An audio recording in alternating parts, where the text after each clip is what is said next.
जय श्री नारायण। प्रभु विष्णु भगवान के मत्स्य अवतार यानी उनके प्रथम अवतार की क्या है कहानी, क्या है रहस्य, आज उसी के बारे में हम इस वीडियो में चर्चा करेंगे। नवरात्रि के दूसरे दिन भगवान विष्णु का प्रथम अवतार दिवस मनाया जाता है, मत्स्य जयंती। नवरात्रि के दूसरे दिन मत्स्य जयंती मनाई जाती है। विष्णु पुराण के अनुसार मत्स्य रूप में ही भगवान विष्णु ने सृष्टि की रक्षा के लिए प्रथम अवतार लिया था। यह अनोखा और अद्भुत संयोग है कि चैत्र नवरात्रि के प्रथम दिन यानी प्रतिपदा तिथि से सृष्टि का आरंभ हुआ माना जाता है और दूसरे दिन भगवान विष्णु के प्रथम अवतार का प्राकट्य हुआ माना जाता है। मत्स्य भगवान के बारे में पुराणों में बताया गया है कि कार्तिक मास में भगवान विष्णु जल में मत्स्य रूप में निवास करते हैं। यही वजह है कि बहुत से श्रद्धालु कार्तिक मास में मछली खाना बंद कर देते हैं।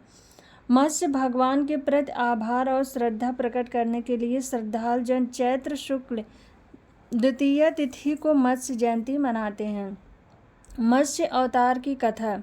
मान्यता है कि प्रलय से पूर्व सृष्टि की रक्षा के लिए भगवान विष्णु एक छोटी मछली का रूप धारण करके सत्यव्रत मनु के पास आ गए। मनु भगवान विष्णु के परम भक्त थे। जब मनु सूर्य देव को अर्घ्य दे रहे थे तो मछली उनकी अंजुलि में आ गई और बोली कि आप अपने कमंडल में मुझे रख लीजिए ताकि मेरी रक्षा हो सके। मनु ने मछली पर दया करके उसे कमंडल में रख लिया और रात भर में ही मछली इतनी बड़ी हो गई कि कमंडल उसके लिए छोटी हो गई।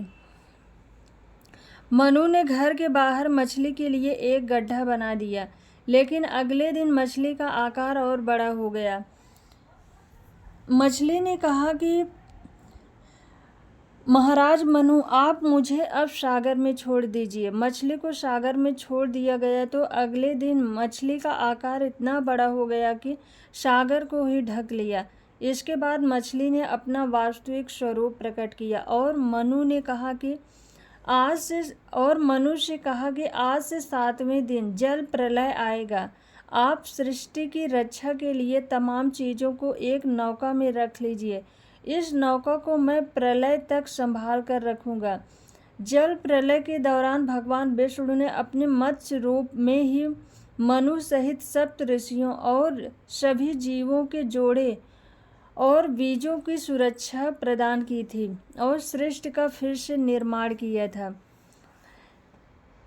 जल प्रलय के बाद सृष्टि में ही जब जल ही जल था, तब ठोस भूमि की स्थापना के लिए भगवान मत्स्य सागर के तल में जाकर मिट्टी ले आए। इस मिट्टी को जल में मिलाकर जैसे दूध से दही बनाते हैं, उसी प्रकार से जल से ठोस भूमि का निर्माण किया गया और इस तरह सृष्टि का फिर से निर्माण हो सका। इसीलिए सृष्टि के निर्माता और रक्षक मत्स्य भगवान को मत्स्य जयंती पर श्रद्धालु जन विशेष रूप से स्मरण करते हैं और पूजते हैं। बोलो श्री हरि नारायण भगवान की जय।